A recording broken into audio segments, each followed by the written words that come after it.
Hello, my name is Chenoe HART. My interest in architecture was informed by my experience of growing up in its absence. Within an area of suburban Florida where spatial boundaries were primarily governed by access to automotive transportation.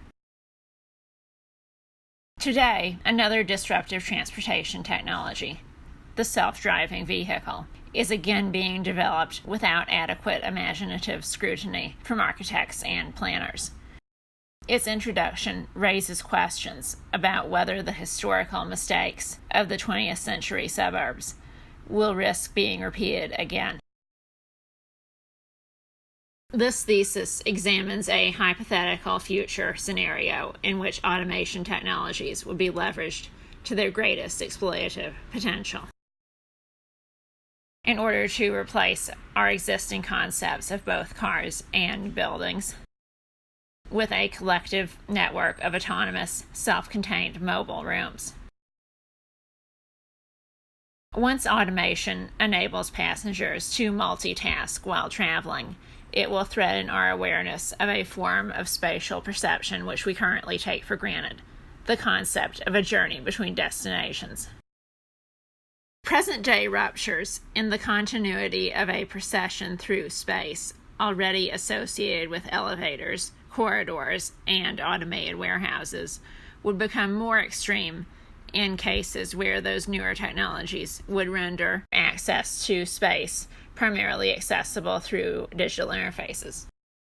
Instead of using a map to navigate through a city, you would use a calendar to travel between scheduled events and experiences happening at incidental unknown points in space, which themselves might be hosted within other moving pods which would travel to meet you.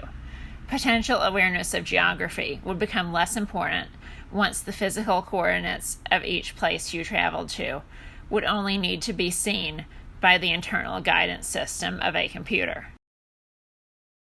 The current distinction between traveling to another room within a building and to another entire building could become less distinguishable, as though our vehicles operated like horizontal elevators.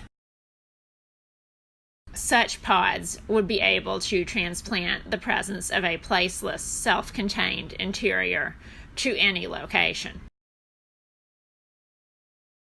Multiple spaces in different geographic locations, which were accessed at different times, could be perceived as if they were part of one single continuous interior, a procession through a virtually experienced building of connecting pods.